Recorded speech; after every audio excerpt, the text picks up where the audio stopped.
report from the government pathologists and the pathologists that were appointed by the company.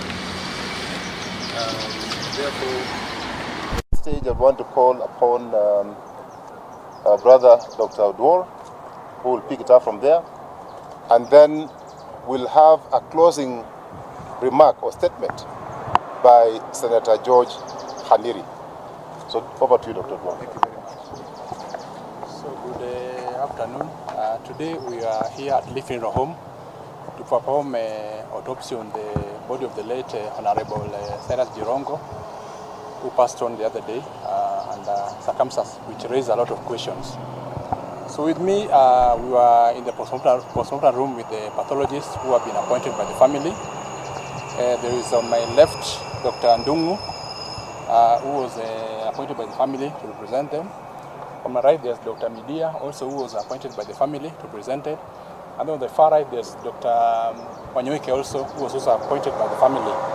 Dr. Wanyoike is actually a long-term cardiologist who was seeing the late Jirongo. So we've done the postmortem, we've seen what we've seen, and we've also concluded what caused the death of the late Honorable Jirongo. So at this juncture, I'll give Dr. Ndungu an opportunity to give you a brief on what we saw, then we can proceed from there. So thank you very much, Dr. Odwor. My name is Dr. Joseph Ndungu, a pathologist representing the family of the late Cyrus Jirongo. And we have looked at the body of the late Jirongo, and it had multiple injuries. There were multiple fractures. There was a fracture involving the right hand, 2 fractures involving the right hand, and then there were fractures of both lower limbs. The lower limbs are the legs. There was a crash injury to the chest with multiple ribs fracture. There was perforation of the heart with the rupture of most of the major vessels that connect the heart.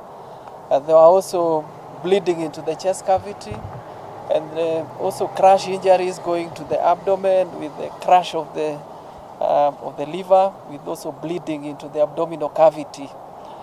There was also transection of the spinal cord at the thoracic level, and as a result of our examination, we formed an opinion that the late Cyrus Jirongo died as a result of a crash injury to the chest, the abdomen, and also spinal injuries due to blunt force trauma. I think at this juncture we'll ask Dr. Midia to add anything.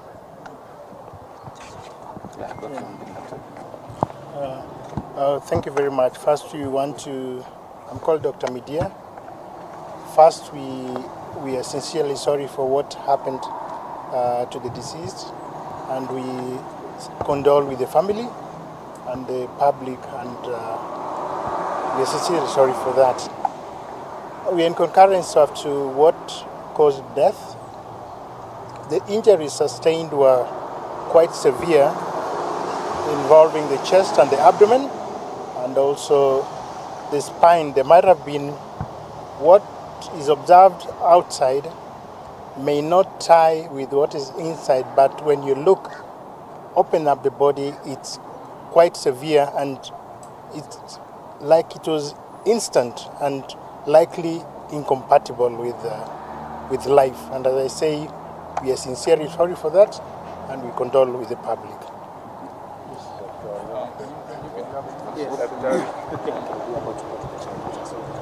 Yes, my name is Dr. Martin Wanyoike.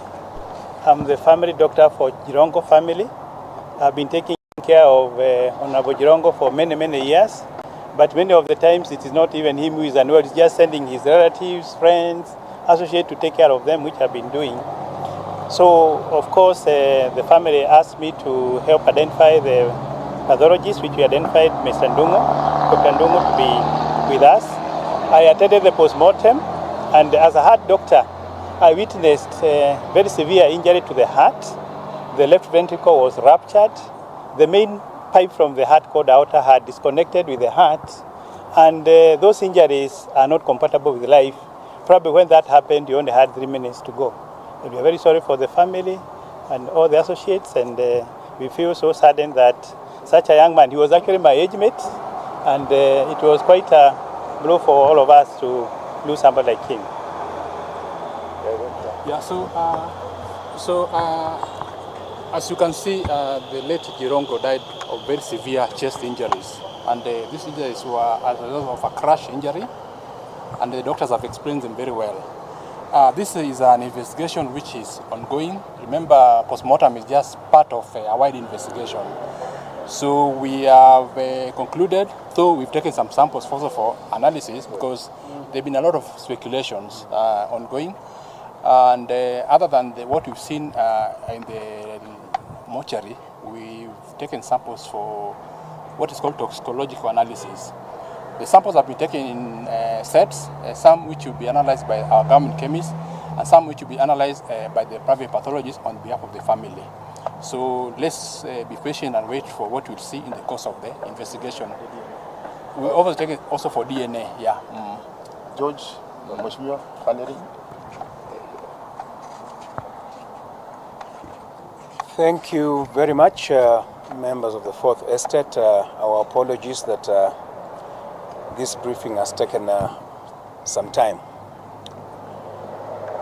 On behalf of the family and on behalf of the committee, I want to take this opportunity to thank our 3 pathologists for the professional work that they have done on the body of our departed brother, Mheshimiwa Cyrus Jirongo.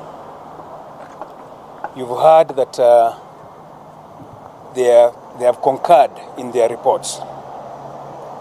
We have, of course, the government pathologists, and as I had promised yesterday, we as family and friends and committee, we said we must have 2 other pathologists, one who was nominated by the family through the family doctor, and another one through the committee that is steering this process. And the good news is that they have all concurred. We want to state that, of course, there have been so many questions, so many gaps, so many glaring gaps surrounding the death of our brother. And we've been saying we want questions to these many glaring gaps. The process that happened today is part of the process of giving us answers to these questions that we've been asking. Today we were doing a postmortem which has revealed to us the cause of death. Of course, there are other extraneous matters that are still being investigated by the DCI. We want to plead with everyone. I know the matter is very emotive. It has generated a lot of interest, political and otherwise, but we want to be patient, to plead for patience as we wait for the full report for us to be able to get the answers to the many questions that we've been asking. The postmortem is gone very well. We have the report, and as I said, the 3 pathologists have concurred on the report, so that is just stage 1. It does not answer the many other questions that we've been raising, which we hope the DCI, who was represented here, will be able to answer us in due course. Therefore, we ask for calmness as we mourn our brother. The family wants to give our brother a peaceful send-off. He was a peaceful man who loved everybody. He loved peace. So we're just pleading that we don't want speculations at this stage. Thank you. Thank you very much. Just one question. One question. Thank you very much. Thank you. There's something you mentioned about blunt force trauma. Can you just comment about it? Mr. Nyuguto, just allow the doctor. Yeah, allow the doctor to say something about it. Trauma. Maybe can you speak a little about it? Was it from outside or from where?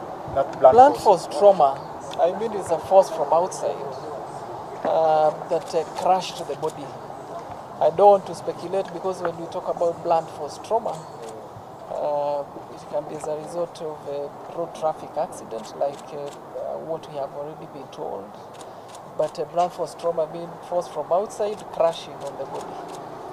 Also, how he was looking physically, the physical appearance, did it have injuries on the face maybe? Externally, when you look at the body, there are very few injuries when you look at the body externally. But as I've explained, internally there are extensive and very severe injuries which were really fatal, and the death was instantaneous. When do you expect the toxicology? How long is it likely to take? A few weeks. That's yes, a few weeks. A month to 6 weeks. Okay. Thank you, ladies and gentlemen.